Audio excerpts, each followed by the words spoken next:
This is Where We Live on Connecticut Public Radio. I'm Lucy Nalpathanchel. Families who've been impacted by substance use disorder and those who are in the recovery community probably have a lot of thoughts at the latest opioid drug settlement. Johnson & Johnson and 3 drug wholesalers will pay $26 billion to U.S. towns and cities for their role in the opioid epidemic. Now, Connecticut will get $300 million over the next 18 years, but where will that money go? And will this settlement deal, and one reached in July between OxyContin manufacturer Purdue Pharma and some states, impact the way opioids are marketed and prescribed? We'll talk about that with Georgetown University physician Dr. Adriane Fugh-Berman coming up. She directs PharmedOut, a Georgetown-based project that advances evidence-based prescribing and also educates healthcare professionals about pharmaceutical marketing practices. First, joining us now on the phone is Stephanie Almada. She's a peer recovery support specialist at Wheeler in Bristol, and she specializes in medication-assisted treatment. Stephanie, welcome to our show. Good morning, Lucy. Thank you for having me. Now, just briefly for our listeners, when I say medication-assisted treatment, what do we mean? It's a medication that assists you with your recovery, getting off of, fentanyl or alcohol. And these are FDA-approved medications. So this has been available for some time, Stephanie? Correct. I believe since not too sure, 1984, I thought, but probably before that. And here at Wheeler, we just do buprenorphine, naloxone, and Vivitrol. So I understand that you were also in recovery, Stephanie, after many years of substance use disorder. And so I wanted to ask you a little bit about your personal story. When did this disorder begin? Well, I was predisposed to alcoholism, growing up. My father was an alcoholic. And due to not having a lot of support, like him, I didn't know how to cope with a lot of things that were going on in my household. So I turned to drugs and alcohol at a very young age. Mm-hmm. When you say young, how young? 12, 13 years old, 6th, 7th grade in middle school. I moved from a town to a city. And again, I didn't have much support, and I didn't know how to, do a healthy integration. And I turned to drugs and alcohol. At that point, there were school counselors. There wasn't much addiction warning signs like there is today. And the counselors, I was just really labeled as a bad kid. Mm. That's hard to hear when you think about how children need support and that you weren't able to get that support at such a young age, Stephanie. We know now through research that, children that suffer from trauma, they're at an increased risk for substance use disorder. This is something that affected you as well. It did. And I'm glad to see today, I have a 25-year-old and a 12-year-old daughter. And I try to bring a lot of my recovery home. So one of the biggest things for me in treatment was dialectical behavior therapy and cognitive behavior therapy, really learning how to control, that I had control over my thoughts. And I didn't have to, use drugs and alcohol. And there was another way to live. And so I see that they are slowly but surely bringing that dynamic into the school systems. I know my daughter has, come home with emotion charts. How are you feeling today? And stuff like that. I think we have a long way to go, but at least they're starting to address, the kids and how they're feeling and hopefully teaching healthy coping skills. Well, that's good to hear. And so tell me how you made it to recovery. What was the point in your life where you felt like you had the support and the resources to be in recovery for a long period of time? Well, I came into recovery late after my second daughter was born. I just drank alcohol and smoked marijuana up until my OBGYN actually prescribed me tramadol and Xanax for my premenstrual syndrome. I didn't do pills up to that point, and then after that prescription was prescribed, I didn't have to drink anymore because that kind of took me where I needed to go. I started overusing those. And then, I found opioids, Percocets. Thank God I never found heroin. That's only by God's grace, or I would have probably done it. So Percocets and Xanax, benzodiazepines. And they were continued to be prescribed because of my trauma, my history. So they prescribed those, and, they just wanted to know if I was in therapy. They didn't check. I could just say, yeah, of course I'm in therapy, and I need more benzodiazepines. I need more Xanax because my life is tough. And they kept going up and up and up on the dose.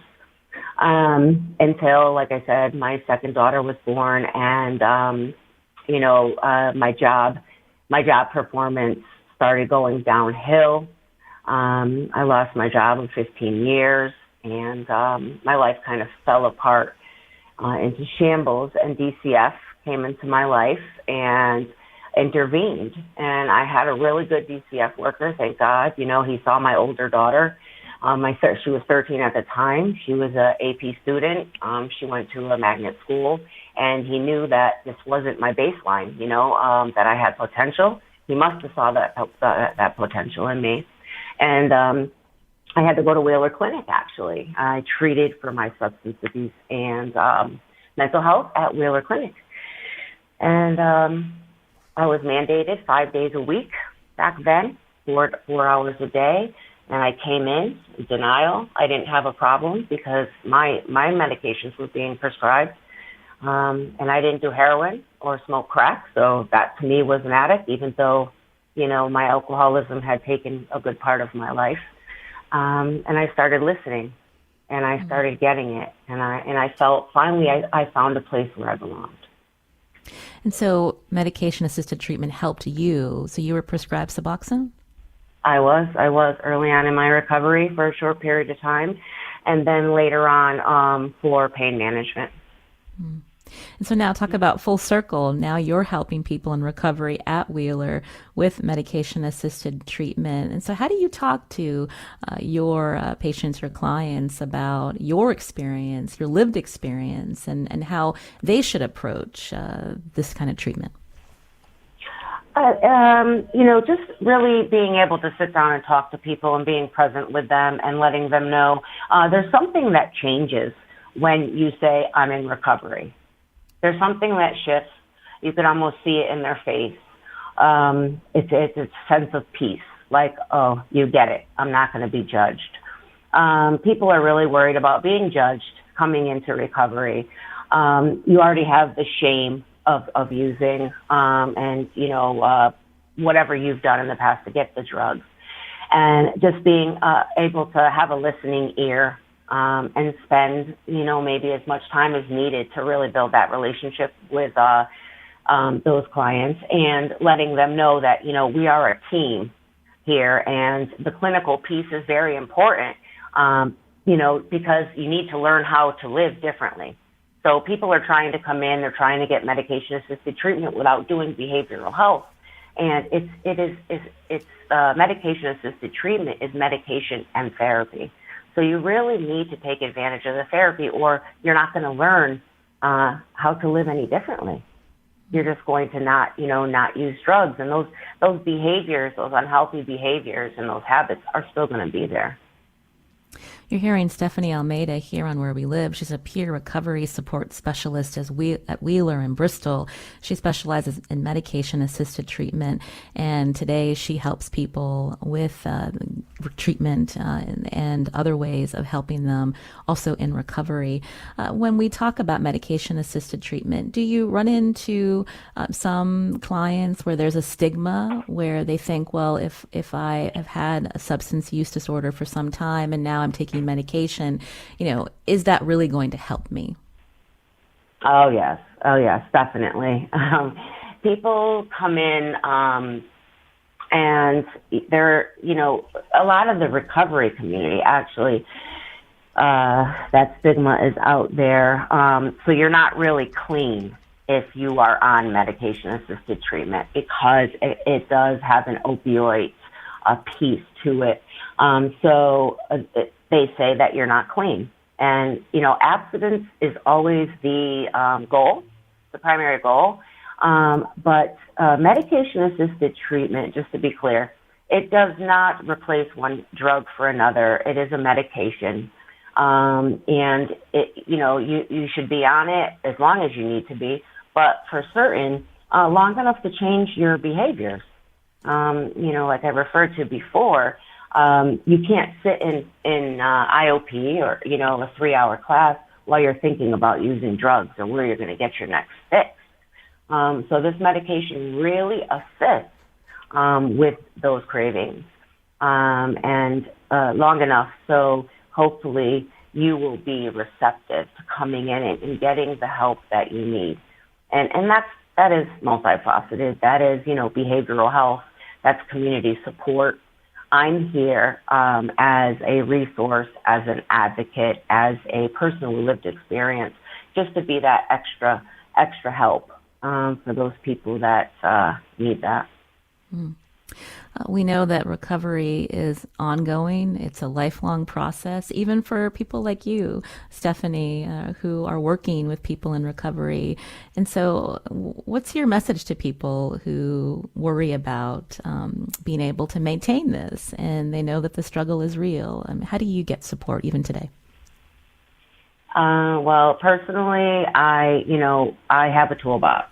So I talk about a recovery toolbox. We talk about a wellness toolbox. And I didn't have a toolbox growing up. So today I have a recovery toolbox. And when I'm struggling, I know my warning signs of, not so much drugs. It's not so much drugs that, I'm worried about running to. It's more the behaviors that I start seeing that make me aware. And then I pull out my toolbox and I have to utilize all my tools. So I have to, and I constantly, Celebrate Recovery was my pathway to recovery. And everybody has their own pathway. And I'm here to share different pathways, of course, with people because my way isn't going to be everybody else's way. But I stay connected to my community. And that's what I tell people. It doesn't have to be a meeting. People are really tired of hearing meetings. Let's just talk about a sober support system. Volleyball, bowling, darts. Wherever you can find yourself in a place that alcohol and drugs are not the focus, and people are trying to live in a healthy way, let's do it. Let's get you connected. Mm. That must have been so difficult, though, in the pandemic where people were not getting connected to services because they weren't able to, or we've seen the number of overdose deaths rising. Stephanie, you've seen that firsthand with the people you've worked with? Yes, it's been very sad. I like to always look at things two ways, So, yes, we were isolated. For people that didn't have anybody or were in abusive relationships. It was a horrible thing. Horrible. I can't even imagine the hopelessness that they felt. But working for Wheeler, and we were able to get telehealth up and running immediately. I was so impressed with how fast we were able to get people connected. And then, of course, you had the Wi-Fi issues and the minute issues and stuff like that. But I can tell you that one positive thing that came out of the pandemic was people being able to be in a group without actually physically being there, because a lot of people have social anxiety. So they're afraid to be in a group because they're afraid to be judged. They don't know what to say. There's just fear around that. So what the telehealth did for some people was allow them to be in a group setting, get to know people, see how it works without going out of their own house. So they were able to connect. And now everything's virtual. So that can be a pro, and a con. Are people utilizing that instead of going to physical meetings? Sure. The virtual meetings are not to replace the physical meetings because we really need to learn, make relationships. But at least they're connecting. People are connecting. Like I said, virtual, everything's pretty much virtual now. Yeah. You're hearing Stephanie Almada here on Where We Live. She's a peer recovery support specialist at Wheeler in Bristol as we talk about resources in the community to help people in recovery. Coming up after the break, we'll continue hearing from Stephanie Almada and talking with Sabrina Trocchi, who's the president and CEO of Wheeler. You can join us too if you or a family member is in recovery. What kinds of supports are there for you? Join us. Find us on Twitter at Where We Live.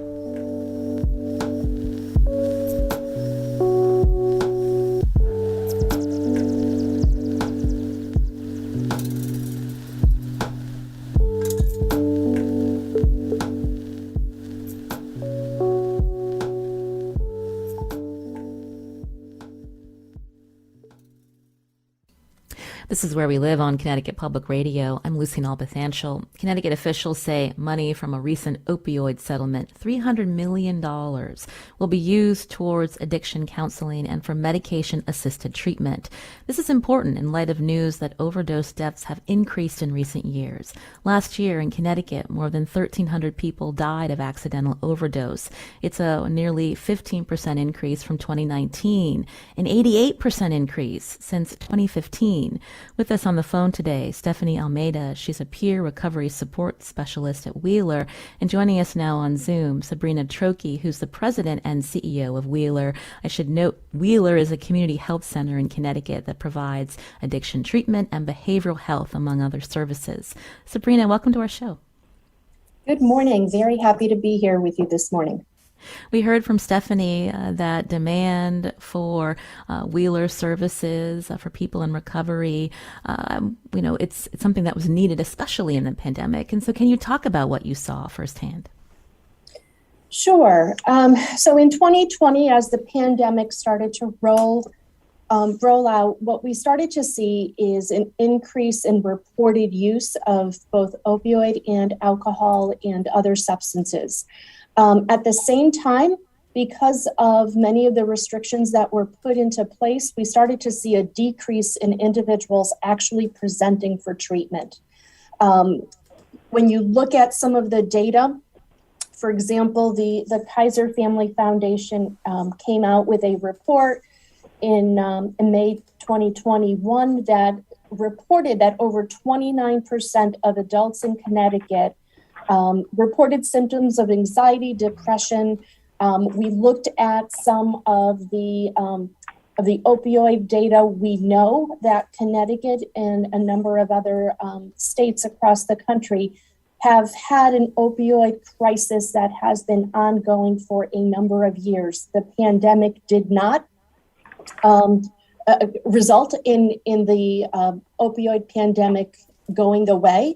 What we started to see is actually an increase in individuals with accidental overdose and individuals needing care because of opioid addiction. I think Stephanie did a really nice job in talking a little bit about why we saw an increase in individuals struggling with opioid disorders. The COVID pandemic posed a number of challenges to the general population, but when you look at the challenges specifically to someone who may be in early recovery of a substance use disorder or an opioid use disorder, these challenges were profound. Many individuals lost their jobs. Their social and family interactions were limited and or absolutely ceased. The pandemic itself was led to increased depression and anxiety. Many of these components may be triggers for someone to initiate or someone to relapse back into substance use and or substance abuse. And so at Wheeler, where in 2020, we to 2021, what we're seeing today is a 28% increase in individuals presenting for behavioral health. That is a significant increase in individuals presenting for care. So we know that the governor and lawmakers, they must know about this demand. You and other behavioral health providers in our state, you rely on state funding and some federal funding. And so how has the state responded to your needs to address this demand?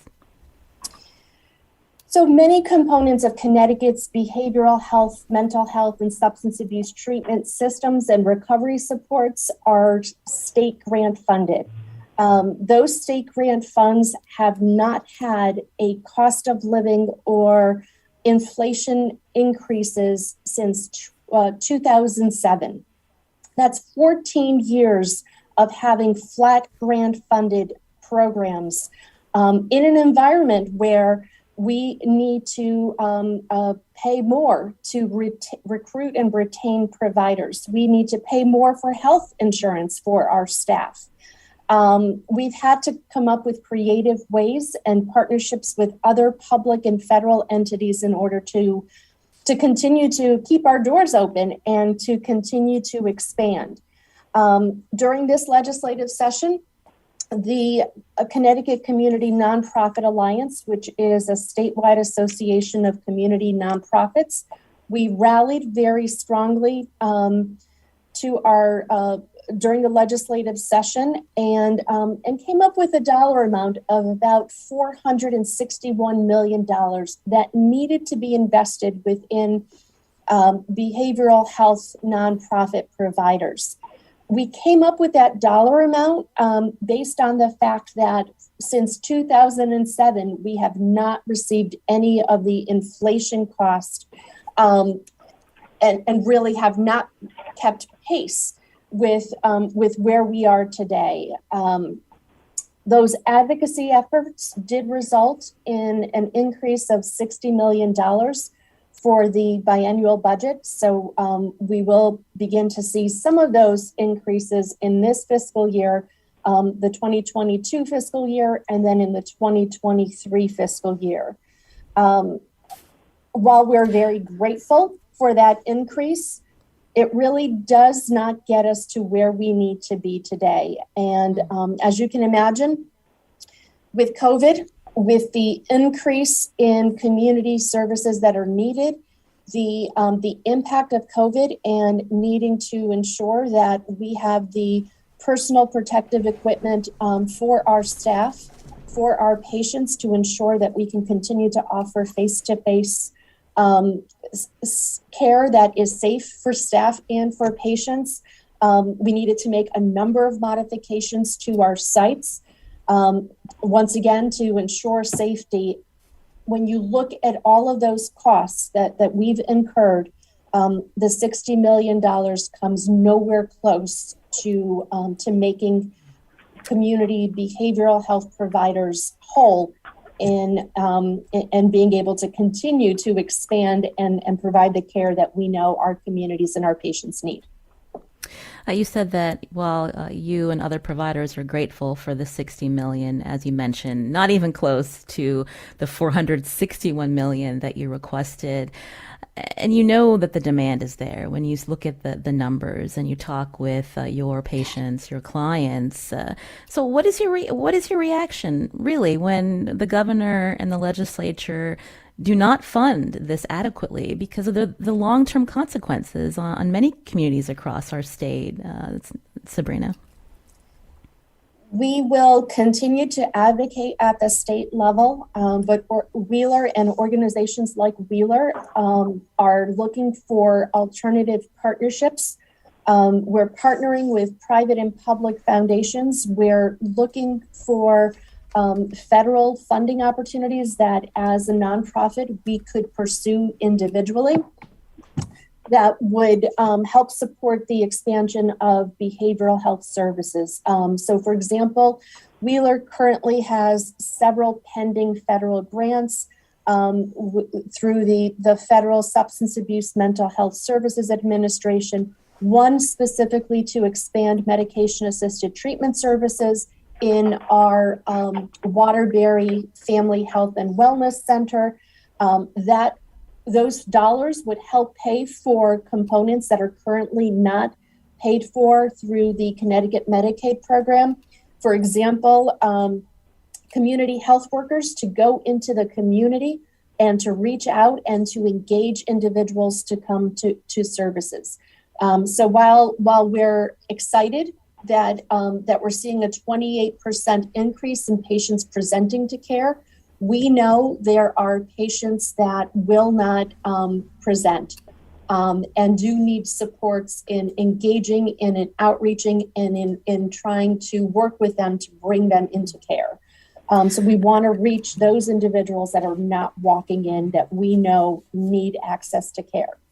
So let's Sabrina, I wanted to mention my question related to the state not adequately funding these services. I mean, we know that Connecticut's got billions of dollars now in a rainy day fund. There has been a ton of money sent from the federal government to help when we think about what COVID relief is, and to think that there is a demand, especially for behavioral health during the pandemic, and that the state is not adequately funding that to meet the demand that's in our state. I mean, that is problematic. Now we're hearing that there are millions of dollars that will be coming to the state through this latest opioid settlement. And so what assurances do you have that the needs will be addressed when there is this money there, but how it will be funneled? We will continue Wheeler and through the Connecticut Community Nonprofit Alliance, which we will continue to advocate.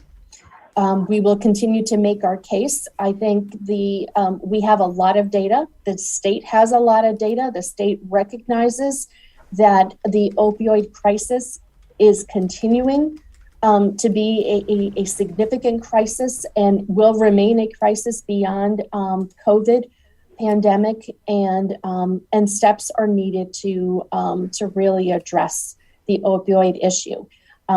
They know we've made it very clear to the state that there are providers like Wheeler and others in the state that are ready and willing to expand, enhance, and do more within our communities.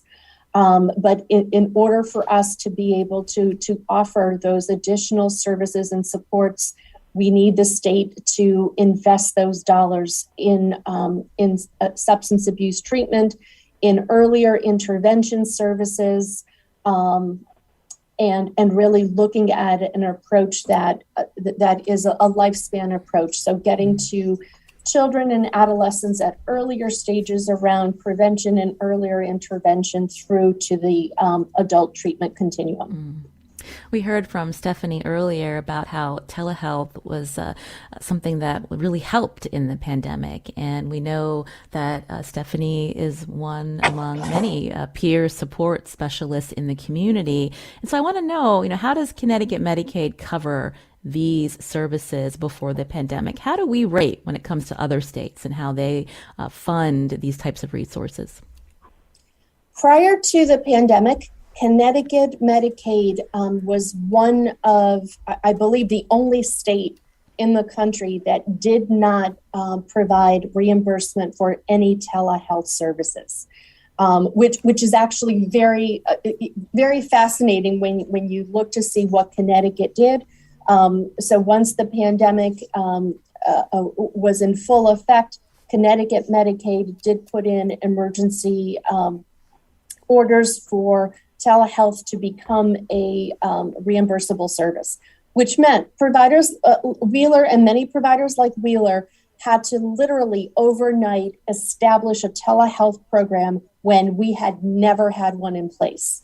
And Stephanie mentioned we were very fortunate that that Wheeler was able to literally bring our program up within 3 days and to be able to offer our patients immediate access through telehealth. And so during in March, April, we were approximately 90% of all of our services were via telehealth. And we felt that was the best modality for many of our patients. Today, we're the opposite. We're approximately 90% in person. And so while we continue to offer telehealth services to patients, we are recognizing that in behavioral health, in addiction treatment, the ability to see a patient face to face is very critical. And so there's components that may be missed in a telehealth visit that when you're sitting in front of a patient or across the patient, that you're able to identify additional potential triggers, you're able to identify any additional concerns.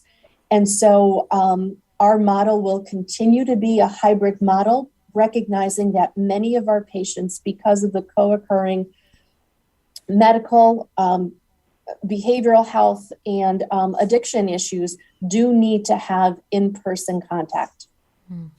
Before we head to break, Sabrina, talk through your 24/7 helpline, and with the demand, how will you be expanding? How do you hope to expand? Sure. So our substance abuse access line is a 24/7 line that is available to anyone in the state. It is funded through the Connecticut Department of Mental Health and Addiction Services. What we saw between July 2020 and June 2021 is over 28,000 calls being received. That represents over 100% increase in calls compared to the pre-pandemic numbers calls that we were seeing. What we do with callers is help facilitate treatment or access to treatment for substance abuse disorders. So, for example, if someone is in need of a detoxification program, we will find a program for them in the state. We will coordinate transportation if transportation is an issue, and we will get that patient to that detoxification center as soon as possible. In addition to that, we offer lots of information on where individuals can access medication-assisted treatments or Narcan. We're often getting calls from family members that are concerned for a loved one, and we encourage that they have access to Narcan. Narcan is a life-saving medication that potentially can reverse the effects of someone going through an overdose. And so it is critical for family members that are concerned for loved ones to have Narcan available in the event that it's needed, because we do know it does save lives. Well, Sabrina Trocchi, thank you so much for talking us through the demand that you're seeing at Wheeler. Sabrina is president and CEO. Again, this is the community health center that provides behavioral health services and substance use disorder treatment throughout our state. And Stephanie Almada was here. She's a peer recovery support specialist at Wheeler. Thank you for your time today. We really appreciate it. Thank you. Thank you. This is Where We Live. This is Where We Live on Connecticut Public Radio. I'm Lucy Nalpathanchel. Coming up after the break, there are disclosure laws that between drug manufacturers, and if there's conflicts of interest between them and physicians.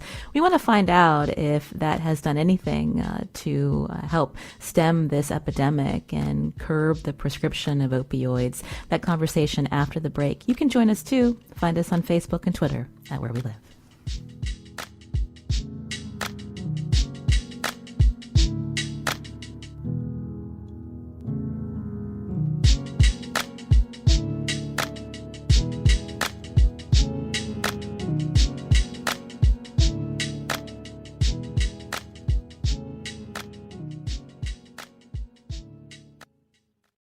This is Where We Live on Connecticut Public Radio. I'm Lucy Nalpathanchel. We know the opioid epidemic has been a problem for many years. What safeguards are in place to prevent doctors from being influenced by drug manufacturers to prescribe certain medications? Under the Affordable Care Act, drug and medical device manufacturers must disclose payments or gifts given to doctors or teaching hospitals. But my next guest says research shows disclosure laws haven't done much to minimize conflicts of interest. On Zoom with us, Dr. Adriane Fugh-Berman, professor at the Department of Pharmacology and Physiology at Georgetown University Medical Center, and she's director of PharmedOut. Adriane, welcome to our show. Thank you so much, Lucy. Nice to be here. I mentioned briefly there's this Physicians Payment Sunshine Act. Tell us about it, and have we seen a drop in opioid prescriptions by physicians across the country? Well, the Sunshine Act requires pharmaceutical manufacturers to report payments that they make to physicians, and certainly that is important. A few years ago, 1 out of 12 physicians was taking money from opioid manufacturers, but that's not the only way that opioid manufacturers or other drug companies affect physicians. Sure, they have drug reps and sort of more traditional kinds of promotion, but the most dangerous and subtle kinds of promotion is education, continuing medical education, which most physicians in the country have to take, is a conduit for marketing messages. Professional societies are a conduit or a mouthpiece for marketing messages, and so are patient advocacy groups. These groups, both the consumer and professional organizations, have been really important in going to legislators, policymakers, media, and essentially spreading disinformation about drugs and therapeutics, sometimes defending drugs that shouldn't be defended, whether they're coming up for approval or whether there are restrictions being considered for them. So, of course, there have been many proposed and implemented restrictions on opioids and opioid prescribing in various states. And some patient advocacy groups have inveighed against these sorts of restrictions. Unfortunately, opioid marketing is still going on today in the U.S. and also in other countries. So talk us through that. So how are opioid makers like Purdue and Johnson & Johnson still pushing these prescriptions? What my organization is working towards is the separation of pharmaceutical companies and medical device companies from education, from medical education, whether it's medical students or residents or physicians in practice. They are never going to educate people in an objective manner. They shouldn't be expected to.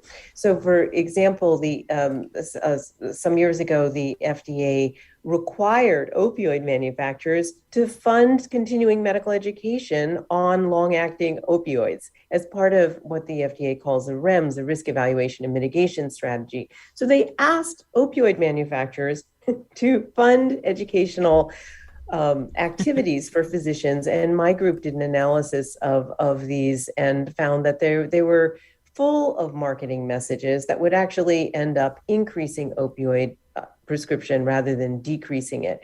These messages are subtle. You have to look at a lot of activities in order to reverse engineer these marketing messages. But there are always marketing messages in industry-funded education. Some of the and just to go back to sort of how we engendered an opioid epidemic in the U.S. It was opioid manufacturers who, through key opinion leaders, through professional societies, perpetuated the message that we have an epidemic of undertreated pain in this country, and that pain is best treated by opioids. But physicians are really reluctant to prescribe opioids, and patients seem reluctant to take them. They have this pesky fear of addiction, which is just wrong. And we need to educate physicians and patients that opioids are a fine therapy for chronic pain, for backache, for arthritis, for things that opioids should never be prescribed for. And that is unfortunately why we have an opioid epidemic in this country. Oh, I'm thinking back to when I've been prescribed opioids, and it's through the dentist. Is this something that still needs more work in educating dentists and the drugs that are prescribed to patients? Absolutely. Dentists are actually the 6th highest prescribers of opioids in the United States. They prescribe more than 8% of opioids in the US, and they prescribe more opioids to adolescents aged 10 to 19 than any other specialty. So it's through the dentist that adolescents are often first exposed to opioids. And of course, adolescents are more vulnerable to developing substance abuse disorder. So this is a real problem. We really need to, we've just conducted a survey of dentists and opioids that will be published in a few months. But what we found is that even though opioids are not the best option for treating acute dental pain, opioids do nothing for inflammation, and inflammation's a very prominent after dental surgery. So what we found is that even though opioids are not the best option for treating acute dental pain, in practice, a lot of dentists prescribe opioids. And many adolescents who misuse prescription opioids, they misuse medications from their own prescriptions, and more than a quarter of those prescriptions were from dentists. Mm. Well, Adriane, earlier we were talking about the demand that we're seeing in our state, of course, the demand across our country as well. And unfortunately, the number of accidental overdose deaths rising. In 2020, I believe more than 93,000 people died in the U.S. from drug overdoses. Now, when we look at the information and what people are saying in terms of our officials and researchers, that a majority of these deaths are from synthetic opioids. So are prescription opioids as much of a concern? Absolutely, because prescription opioids are the gateway drug to heroin and fentanyl. So about 80% of heroin addicts started off on prescription opioids, sometimes prescribed, sometimes not prescribed. But prescription opioids are the gateway drug. People may be prescribed opioids by their physicians, and then at some point their access may be cut off, and heroin is cheaper. It may be more accessible. So they may start getting heroin, and of course, a lot of heroin is cut by fentanyl. So we have a problem with opioid overuse and opioid deaths in this country, but it's really an artificial distinction to say that, this is due to heroin, it's due to fentanyl. It has nothing to do with prescription opioids. That is not true, and it is an industry marketing message to say that. You're hearing Dr. Adriane Fugh-Berman, professor of the Department of Pharmacology and Physiology at Georgetown University Medical Center. She's also director of PharmedOut. And so talk through what some effective firewalls between physicians and these manufacturers. If the disclosure laws aren't cutting it, what needs to be done? Yes, unfortunately, I mean, the Sunshine Act has given us really great opportunities to research the payments that have been made to physicians, but disclosure doesn't actually decrease trust in physicians who are taking money, either among physicians and patients may have some distrust of physicians who take money, but just on an anecdotal basis, I'll say that I find that often people are really unwilling to look up their doctors because they don't want to know that their doctors are taking a lot of money from pharmaceutical companies. It puts them into a cognitive dissonance kind of situation where they don't want to affect the trust in their doctors. So disclosure is important, but it is not the answer. Unfortunately, every form of information that physicians and other prescribers have, because a lot of prescriptions for opioids are written by physician assistants and nurse practitioners as well. So that's also important. But every source of information we have is unfortunately affected by industry. Our medical societies, our medical publications, continuing medical and continuing education. So it's really important for prescribers to choose never to take any industry-funded medical education. We have links on the PharmedOut website to non-industry funded continuing medical education. It's important for them to rely on sources of information that at least are not sponsored by pharma, like drug therapeutics newsletters, the medical letter, for example, or there's a wonderful French drug therapeutics letter called Prescrire, which is available in English, and I think is the best newsletter in the world. But there's certainly, and prescribers need to educate themselves about industry marketing tactics, and there are a lot of tools and publications that are available on the PharmedOut website. There's been a lot of talk about how opioid prescribing rates have dropped in the U.S., and they have, and that is great. But we still prescribe more opioids than any other country in the world. When I was reading your paper that you co-authored, "A Ray of Sunshine: Transparency in Physician Industry Relationships is Not Enough," I think the anecdote about philosopher Carl Elliott really highlights the issue with transparency. Did you want to share that with our listeners? Yes, totally love that. Yes, for people who think that disclosure fixes the problem, Carl Elliott has said, if your spouse was having an affair, is it enough that they just tell you about it? Or do you want them to actually stop? And disclosure doesn't fix the problem. It's just the first step. Before we run out of time, you mentioned patient advocates for people that are dealing with long-term pain or other conditions, and they feel that a lot of these prescribing rules impact them unfairly. I mean, how do you respond to that and these patients that, really feel like they're suffering, and what are the other alternatives for them? Yes, these patients are suffering. They absolutely are suffering. And we don't have enough research into what really works well for chronic pain. Opioids do not work well for chronic pain. For most patients, they don't work well for chronic pain, and they actually decrease quality of life. They increase depression. They can cause heart problems, and they decrease the immune response. They cause a lot of problems that are not just opioid use disorder, but more importantly, they don't actually work very well for chronic pain. They can actually increase pain. There's a condition called hyperalgesia, in which people actually become more sensitive to pain when they're on chronic opioids. It's very difficult to get off opioids, and you've heard from some wonderful speakers today about the importance of medication-assisted treatment and the importance of therapy within that treatment, and it's absolutely true. There is an artificial distinction that came from industry and that pain patients perpetuate, that there are the legitimate pain patients and then there are the abusers, and that it's fine to use chronic opioids. There shouldn't be any restrictions on the legitimate pain patients, but we should just be trying to stop abuse. And that is a distinction that was made by a member of the Sackler family as essentially a marketing tool to try to protect their market. And it's very difficult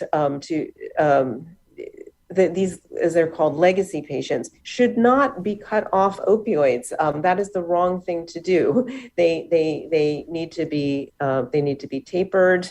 Many of them need to go on medication-assisted treatment. They should absolutely be cared for, but these patients should not be affecting laws and regulations that are meant to reduce the overprescribing of opioids that is still going on to this country and is also being exported to other countries. You mentioned Purdue Pharma. We know that some states have agreed to a $4.5 billion settlement with Purdue. And we know states like Connecticut, they're opposed, and they're also opposed to the Purdue bankruptcy plan. I mean, I guess to end, when we think about the consequences of this opioid epidemic, the people at the center of it, there is concern that the wrongdoing, they'll still get away with the long-term sacrifices that people have made, the families and lives that have been lost. Absolutely. I mean, the Sackler family is definitely getting away with this, and the company itself, there's many different forms of Purdue Pharma. Munda Pharma is their international arm, and they have other companies as well. And well, thank you, Dr. Adriane Fugh-Berman. We're out of time. We appreciate your time today. Sujata Srinivasan produced today's show. I'm Lucy Nalpathanchel.